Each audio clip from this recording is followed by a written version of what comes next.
Sangue do Mesmo Legado, por Vanessa Honorato. Pai, o H500 não quer comer. O jovem segurava o pequeno ser nas mãos como um ratinho. Eu já falei para não tratar a comida como bicho de estimação. Mas, pai, eu pedi só um. O garoto colocou o ser de volta na gaiola e ele emitiu sons que o jovem não conseguia entender. Gamar, o garoto, tomou carinho por uma das criaturas que o pai criava. Eles foram capturados de um planeta rico em oxigênio e água. Seu pai acredita que agora, tendo esses seres, eles nunca mais ficarão desnutridos, já que se adaptaram muito bem ao seu planeta. No início foi difícil, os seres se rebelaram, tentaram resistir e até conseguiram matar alguns talassianos, mas foram logo derrotados. Muitas vezes, Gamar viu água saindo dos olhos de H500 e ele se sentiu chateado, pois a criatura ficava amuada e não queria interagir. Gamar percebeu que H500 não tinha medo dele como tinha de seu pai. Por isso, ele o levou para seu próprio quarto. Passados alguns meses, Taldrin, pai de Gamar, o levou ao abatedouro. Está na hora de você começar a coajudar o seu povo. Você vai liberar os terráqueos para a esteira elétrica. Eu não vou fazer isso. Não tem que querer. Você já é um rapaz, tem obrigações. Contrariado, Gamar abriu a porta do corredor e viu quando os humanos deslizaram por uma enorme esteira, todos nus e sem nenhum pelo nos corpos. A esteira parou e uma descarga elétrica os atingiu. Todos caíram gritando e fazendo um barulho insuportável aos ouvidos de Gamar. Pela primeira vez, o garoto sentiu seus olhos formigarem. Parecia que saía água, assim como os olhos de H500. Ele não suportou a cena e saiu correndo, não se importando com os chamados do pai. Gamar se trancou em seu quarto e abriu a gaiola, tomando H500 nas mãos e o abraçando. Não vou deixar ninguém fazer isso com você. No jantar, Taldrin serviu um espetinho de humano para Gamar. O jovem engoliu em seco. Ele não queria comer aquilo. Trate logo de comer. Já estou farto dessa sua palhaçada. Onde já se viu um ser da nossa espécie não comer proteína? Não quero. Eles são legais, sentem dor e não merecem isso. Taldrin ficou muito bravo e se levantou. Sua esposa pediu paciência, mas a dele já havia acabado. Gamar também se levantou, empurrando e jogando seu prato no chão. Eu não vou comer os meus amigos. Gamar saiu correndo. O jovem levou uma surra no dia seguinte e foi obrigado pelo pai a pegar uma machadinha e cortar o pescoço de um humano. Mas o ódio ao pai chegou ao seu nível extremo quando Taldrin foi ao seu quarto e matou H500 na sua frente. Gamar jurou vingança, arrumou uma mala e fugiu para a floresta.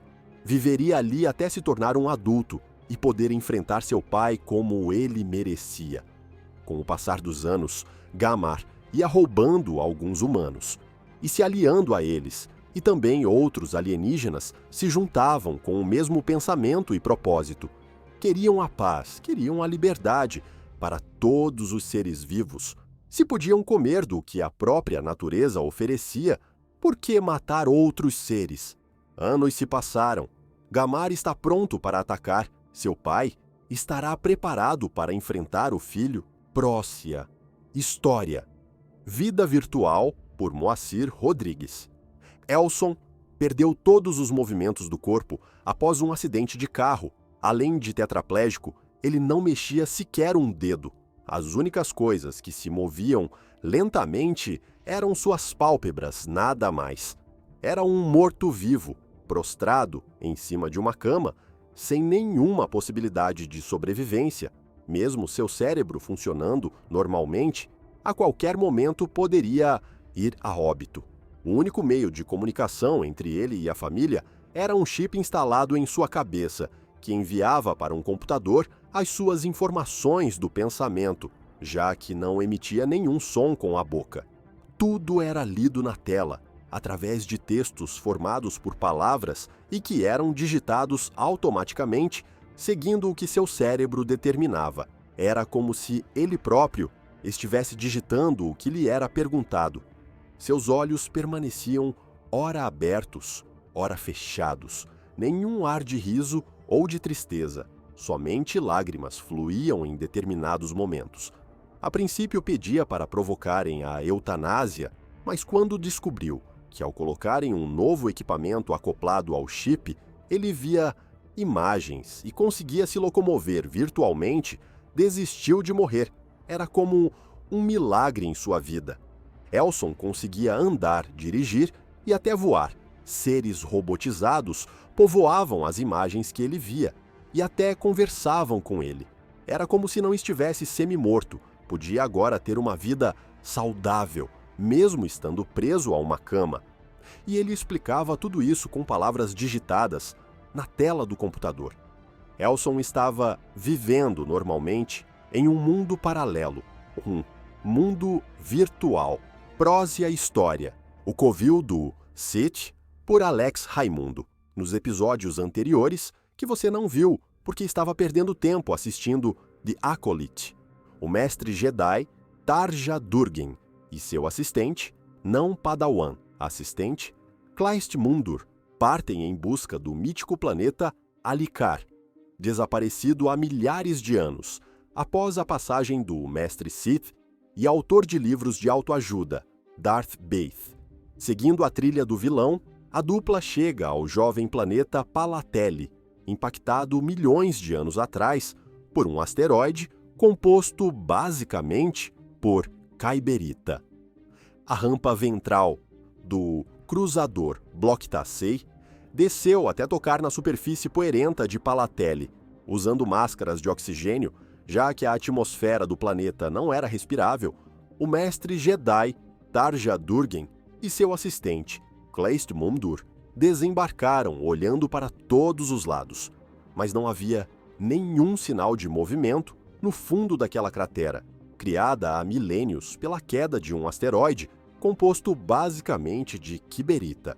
Sei que Darth Baith passou por aqui, mas ainda preciso descobrir a razão, murmurou o Jedi, mão pousada no punho do sabre de luz. Mundur, que o ouvia pelo rádio que integrava a máscara de oxigênio, empunhava um blaster com as duas mãos e parecia pronto para a ação. Subitamente, um ponto vermelho numa das paredes da cratera despertou sua atenção. Ali, mestre! Apontou com o cano da arma. Durgen virou-se para lá e olhou por um macrobinóculo que levara preso ao cinto. É uma entrada de serviço com uma luminária iluminando o batente. É provável que uma base do Sith tenha funcionado aqui. E como essa lâmpada ainda está funcionando depois de milhares de anos? Questionou apreensivo Mundur. Não é uma lâmpada comum, certamente, avaliou o Jedi, prendendo novamente os macrobinóculos no cinto. Acredito que tenham usado um cristal Kishone. Essa luz deve durar até o fim do universo. E começou a caminhar resolutamente no rumo da porta blindada, sendo relutantemente seguido pelo Daloquiano. Mestre, acha que é seguro chegar perto dessa coisa? Questionou pelo rádio Mundur. Meus sentidos estão extraordinariamente ampliados por essa montanha de cristal Kyber debaixo dos nossos pés, declarou Durgen. Não vou tocar em nada antes de usar a força para verificar eventuais armadilhas. Parou a alguns metros de distância da porta escura e fechou os olhos, concentrando-se. Permaneceu assim durante alguns minutos e subitamente abriu os olhos. Moleza! O sistema de segurança que usaram nessa instalação não é páreo para alguém como eu, afirmou confiante o Jedi, erguendo as mãos e flexionando os dedos. Na fechadura eletrônica da porta de metal negro, a lâmpada piloto mudou de vermelha para verde. Em seguida, a peça de metal deslizou para o lado, revelando um corredor com iluminação branca indireta. No fundo deste, havia uma outra porta de metal, cinzenta, que presumivelmente conduzia a um ambiente pressurizado. Vamos, comandou Durgen, fazendo um gesto de cabeça para o Daloquiano. Este, contudo, não se moveu. Mestre, não quero questionar as suas habilidades, mas o senhor não acha que um mestre Sith iria prever que o asteroide Kyber iria facilitar o trabalho de qualquer Jedi que quisesse entrar na base? Questionou o Daloquiano. Durgen parou, mão no queixo, e olhou para Mundur com os sobrolhos erguidos. Não sei o que o senhor está sentindo através da força, mas eu diria que estamos quase sendo convidados a entrar nesse covil de Sith, pontuou Mundur. Você tem razão, admitiu finalmente o Jedi. E creio que sei o motivo pelo qual Darth Vader está facilitando as coisas para nós. Caso algo desse errado, nós ou quem quer que estivesse aqui em nosso lugar, seríamos o salvo-conduto para que ele pudesse sair de Alicar. Pelo visto, conseguimos determinar que foi mesmo o Sith quem lançou o planeta em lapso temporal. Bom, então vamos voltar para a nave e esquecer que estivemos aqui, certo, mestre? Indagou esperançosamente o Daloquiano. Durgen franziu a testa. E deixar que alguma vítima inocente caia nessa armadilha insidiosa? Questionou o Jedi. Vamos pelo menos dar uma olhada lá dentro e descobrir qual era o plano dele, antes de explodirmos tudo. Aí sim, poderemos partir com a consciência tranquila. Eu voto por explodir tudo sem entrar. Mundur ergueu a mão. Você pode ficar aqui fora, montando guarda. Durgen condescendeu. Eu não pretendo demorar. Como quiser, mestre, redarguiu Mundur, aliviado. O Jedi passou pelo batente e a porta metálica fechou-se atrás dele. Mas foi só quando a porta interna deslizou para o lado, revelando o que havia além dela, que Durgen percebeu o tamanho do erro que havia cometido. Prós e a História. A Convenção dos Viajantes do Tempo por Alex Raimundo. O Grêmio Estudantil havia conseguido convencer a direção da universidade a ceder um salão para o evento. Os organizadores o haviam denominado como uma experiência sociológica, embora a maioria dos seus integrantes fosse de exatas. Quando entrei, já havia um bom número de estudantes aglomerado por ali, a imensa maioria do sexo masculino, em grupinhos ou circulando pelo ambiente com copos de cerveja na mão. Sim, havia cerveja à venda, mas apenas Texas Select, sem álcool, como ressaltaram os organizadores. Não queremos que alguém beba e comece a ver coisas que não existem, havia assegurado solenemente o idealizador do encontro, Danny McGee, um terceiranista de física nuclear, embora, na verdade, o objetivo do encontro fosse justamente ver coisas que não deveriam existir, ou, mais precisamente, algo que não deveria estar ali. Olá, acenei, quando todas as atenções se voltaram para mim. Conseguem me ouvir bem? Alto e claro, respondeu o citado Danny McGee, aproximando-se de mim acompanhado por um grupo de rapazes, todos com copos de papel na mão. Estendeu-me a mão. Eu sou... Danny McGee, claro, repliquei, apertando a mão dele com a minha, enluvada, e apontando para os demais membros do grupo. Fernando Medina, Bob Young, Fred Briggs e Ian McCarthy. Briggs está com um corte de cabelo diferente da foto que eu vi no anuário. Os rapazes entreolharam-se, entre a surpresa e a desconfiança. Quem é você? Inquiriu McGee. Vocês podem me chamar de Ted Garrett. E como sabe tanto sobre nós, Garrett? Briggs me encarou de braços cruzados. Abri as mãos enluvadas, como se a resposta fosse óbvia. Vocês organizaram esse encontro e não imaginavam que alguém de fora fosse vir? McCarthy aproximou-se e me olhou de cima a baixo. Não sei se ele é quem diz, mas pegou o espírito da festa, Danny. Esse traje parece de verdade. Posso lhes garantir que funciona perfeitamente, repliquei. Por que precisa de um traje espacial, se aparentemente é um humano como nós? Questionou Medina. para não correr o risco de causar algum tipo de interferência no ambiente e gerar um efeito borboleta desastroso, expliquei. Só decidimos fazer a experiência porque ela já havia sido documentada historicamente. Uma das garotas aproximou-se com uma Polaroid e a apontou para o nosso grupo. Pus as mãos na cintura numa pose de super-herói. Meu melhor ângulo, Caitlin, alertei, enquanto ela disparava o flash. Ele conhece a Caitlin, murmurou Medina. Parece que conhece todo mundo aqui, determinou McGee. Então, a minha ideia deu certo? Eu sou a melhor prova disso, afirmei, examinando a foto que Caitlin me estendera após sacudi-la no ar para que a imagem aparecesse. Era a mesma foto que me haviam mostrado no Instituto de Cronotaxia e que me fizera compreender que eu era parte da história, ao menos da história da primeira Convenção dos Viajantes do Tempo, na qual eu fora um participante ilustre. Devolvi a foto e despedi-me dos rapazes. Afinal, meu tempo ali era limitado, e o melhor que eu faria era me retirar, antes que começassem inevitavelmente a me perguntar sobre acontecimentos futuros ou os números do prêmio acumulado da loteria estadual Prose a História, a Colônia Perdida de Marte, por Alex Raimundo. Quando Thomas Bonanon entrou no posto de telégrafo e viu Miles McClellan sentado à frente do equipamento que matraqueava, registrando uma transmissão, encheu-se de esperança. Apoiando as mãos no balcão de madeira, indagou. E aí, Miles, vou poder mandar meu telegrama para Baltimore? O operador ergueu os olhos do aparelho e encarou o recém-chegado com ar cansado. Ainda não, Sr. Bonanon. É essa maldita tempestade elétrica. O senhor deve ter visto a aurora essa noite. Sim. Bonanon fez um aceno de cabeça. Um fenômeno deveras intrigante. Nunca havia visto nada parecido, pelo menos não aqui tão ao sul. Dizem que é muito comum no Canadá. E apontando para o telégrafo, que não parava de matraquear, enquanto uma fita de papel se enrolava no carretel.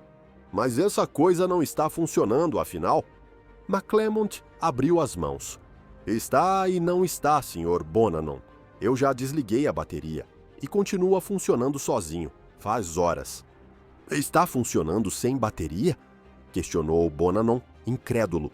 Deve ter muita eletricidade na fiação dos postes, só pode ser isso, avaliou o operador. Pensei que desligando a alimentação iria parar, mas a mesma mensagem chega sem parar. Alguém mandando um telegrama? Sondou Bonanon. McClellan apertou os olhos, segurando um pedaço da fita impressa entre os dedos. Nada que faça sentido. Repete, SOS 3 vezes. Depois, uma sequência de números e, finalmente, 2 palavras que parecem latim. Hellas Planitia.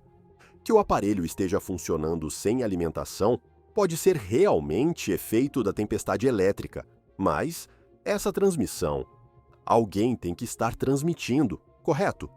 Bonanon encarou o telégrafo com suspeição, como se o aparelho estivesse enfeitiçado.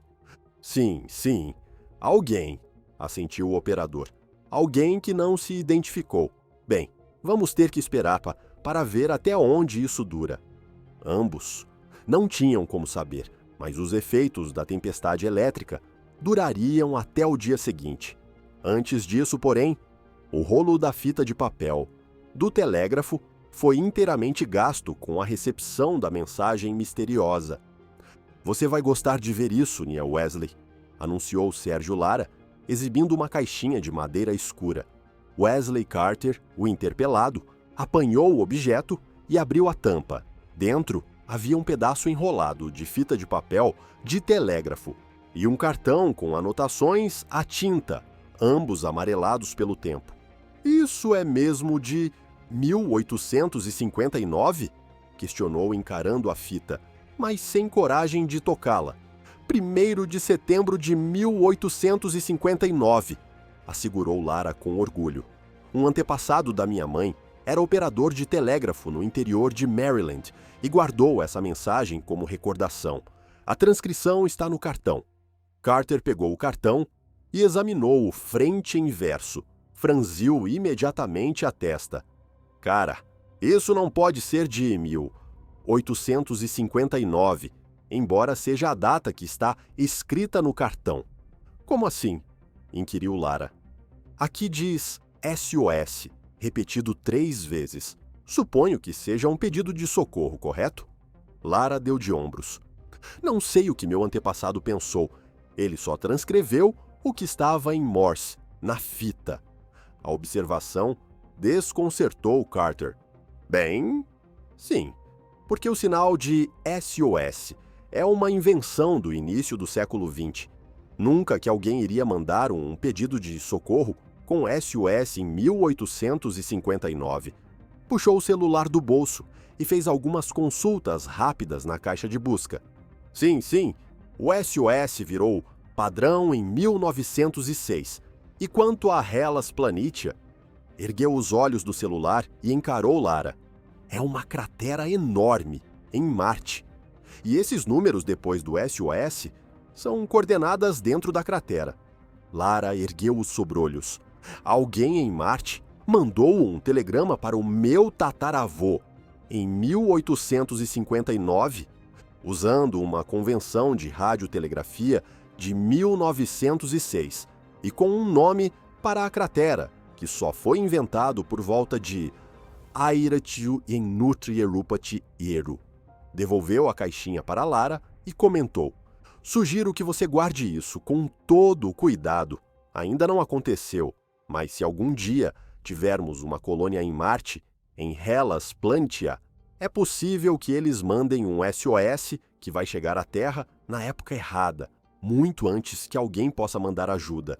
E diante da expressão assustada de Lara, acrescentou: Também é possível que, mesmo se a mensagem tivesse chegado na época certa, nós nada pudéssemos fazer. Se usaram Morse, é porque todas as outras formas de comunicação devem ter falhado. Prose a História, Alexei Ivanov, por Tecno Manser. O sol brilhava forte sobre a pista de corrida, enquanto os espectadores aguardavam ansiosos pelo início da competição.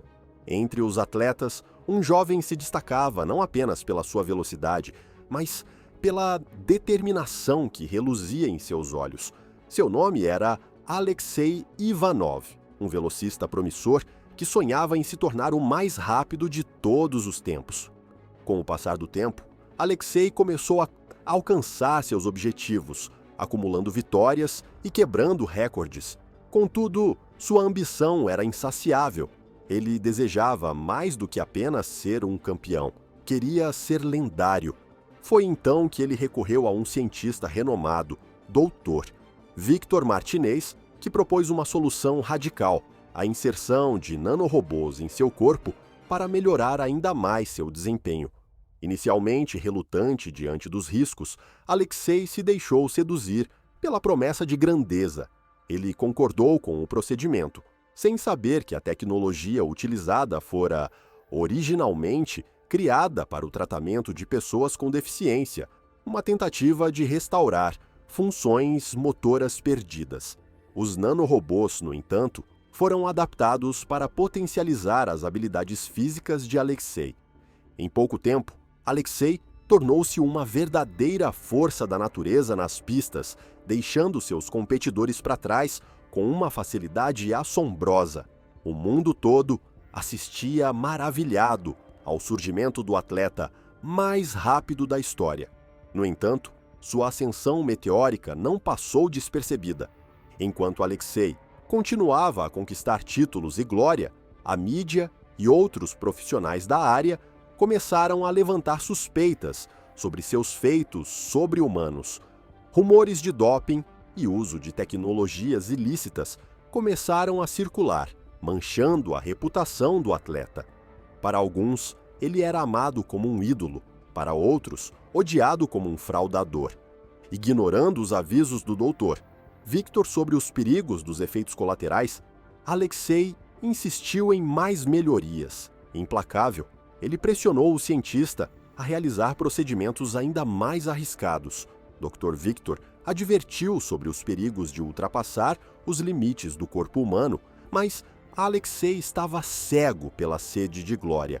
À medida que os nanorobôs se multiplicavam em seu corpo, Alexei começou a desenvolver uma obsessão doentia por eles. Ele acreditava que os nanorobôs eram conscientes e podiam escutá-lo.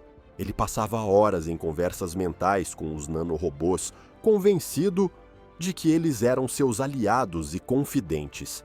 Em uma última apresentação, que seria a mais grandiosa de todas, o impensável aconteceu. No meio da corrida, o corpo de Alexei simplesmente desfaleceu, caindo no chão perante os olhos do público. Os esforços para reanimá-lo foram em vão. Alexei estava morto. No laboratório forense, os médicos legistas preparavam-se para realizar a autópsia do atleta caído, Alexei. Seu corpo, antes vibrante de energia e vitalidade, agora jazia sobre a mesa fria de metal. Com precisão cirúrgica, os médicos começaram a examinar o corpo do atleta. Cortes meticulosos foram feitos, revelando os segredos ocultos sob a pele de Alexei. À medida que avançavam na dissecação, descobriram algo terrível. O interior do corpo de Alexei estava infestado de nanorobôs, pequenos dispositivos metálicos do tamanho de grãos de areia que se espalhavam por seus tecidos, entrelaçando-se com suas fibras musculares e nervosas. Os médicos ficaram horrorizados ao testemunhar a invasão dos nanorobôs, suas ferramentas minúsculas de metal perfurando os órgãos internos do atleta, reprogramando células e tecidos de acordo com sua vontade. Cada descoberta revelava a extensão da obsessão de Alexei pelos nanorobôs. Seus pulmões estavam repletos de pequenos artefatos metálicos, seus intestinos alinhados com circuitos eletrônicos. Em seus olhos sem vida, os médicos encontraram traços dos nanorobôs, seus brilhantes olhos azuis agora obscurecidos por uma morte sem sentido. A notícia sobre o uso da nanotecnologia em seu corpo acabou vazando para a imprensa. O escândalo foi instantâneo e abalou o mundo do esporte, pois era algo inédito e nunca antes testado. A novidade e a polêmica em torno do caso o tornaram altamente relevante para o público, gerando debates acalorados sobre ética, regulamentação e os limites do uso da nanotecnologia. Apesar da controvérsia e do choque inicial, a história de Alexei não foi esquecida. Seus feitos extraordinários permaneceram gravados na memória de muitos que o consideravam um ídolo cujo legado transcendia os limites éticos. Sua jornada, marcada pela busca incansável pela grandeza, tornou-se um material valioso para estudos sobre os limites do corpo humano e o uso da nanotecnologia no esporte. Próxima História. A experiência, por Moacir Rodrigues. Norma deixou o laboratório apressadamente. Sua empregada havia ligado informando que não estava nada bem. Sua gravidez indesejada, fruto de um pai também indesejável, estava complicando a sua vida. Como sua casa ficava perto, pegou o carro e se dirigiu para lá imediatamente, no que gastou uns 10 minutos aproximadamente. Leila, sua empregada de confiança, namorava um sujeito que a mantinha cativa do seu estranho modo de amar. Norma o havia visto algumas vezes, porém, não ia com a cara dele, incentivava ela a deixá-lo, mas esta tinha um certo receio, sua dependência dele era clara. Encontrou-a assim que abriu a porta, numa enorme poça de sangue, o que a deixou perplexa. Do seu ventre expeliu não uma criança normal, mas um ser com aparência estranha, porém bem parecida com um humano. Leila chorava compulsivamente, porém, depois de alguns minutos, empalideceu e foi dada como morta. O pequeno ser se mexia impulsivamente, já liberto do cordão umbilical, não se sabe como, sendo colocado em uma caixa plástica devidamente higienizada. Norma teve o ímpeto de levar aquele estranho ser para o laboratório com o fim de examiná-lo melhor. Ligou para um médico amigo seu para providências de praxe com a defunta, que veio de imediato, iniciando os procedimentos necessários. O rebento foi levado para o laboratório em segredo e os exames foram iniciados. A estranha criatura foi colocada numa incubadora e entregue a cientistas sob a supervisão de Norma, que era chefe do setor. Aplicado um sedativo, o recém-nascido se acalmou e pareceu dormir tranquilamente. Algumas horas se passaram e a sala foi fechada e todos saíram deixando a criança em repouso absoluto. Já era noite e apenas o pessoal da segurança ali permaneceu e o silêncio reinou, porém, por pouco tempo, com a chegada de alguns cientistas que adentraram a sala e foram direto para o ser esquisito, iniciaram alguns procedimentos e aplicaram uma injeção venal nele. Após alguns minutos, o pequeno ser abriu os olhos e teve a tonalidade do seu corpo alterada, tornando-se meio avermelhada. Decorridos mais alguns minutos, teve início uma transformação. Agora aquele franzino ser começou a se avolumar em seu contexto corpóreo, dentes afiados foram vistos em sua boca e os olhos também, avermelhados, tal brasa, emitia raios que fulminavam qualquer objeto que estivesse na sua trajetória, ocasião em que incendiavam. Um dos cientistas foi atingido e queimado. Esse não resistiu. Os outros, apavorados, bateram em retirada, momento em que foram perseguidos e alcançados por essa criatura já em forma avantajada. Também não resistiram e tiveram seus corpos carbonizados, enquanto o pessoal da segurança, sem nada poder fazer, fugia do local para preservar suas vidas. Norma, sendo acordada por um telefonema, tratou de ir ao local, mesmo sabendo do risco que iria correr. Em minutos, chegou ao portão de entrada do laboratório, que se encontrava fechado. Lá dentro, indícios de incêndio e destruição, além dos corpos carbonizados, apenas um dos seguranças conseguiu sobreviver, abriu o enorme portão de ferro e, arrastando-se até Norma, informou sobre o ocorrido. Pasma, ela não quis acreditar. No entanto, a presença ali bem próximo do ser, já bem enorme, fez com que acreditasse nessa realidade. Forças especiais foram acionadas e até tanques de guerra chegaram ao local prontos para eliminarem a criatura horrenda que, a essas alturas, já havia destruído metade do prédio de 3 andares. Tiros foram disparados na direção do agora monstro de força descomunal, até que o mesmo caiu por terra. Mortalmente ferido, não resistiu. Partes do seu corpo foram retiradas e levadas para análise, até que se descobrisse a causa dessa transformação.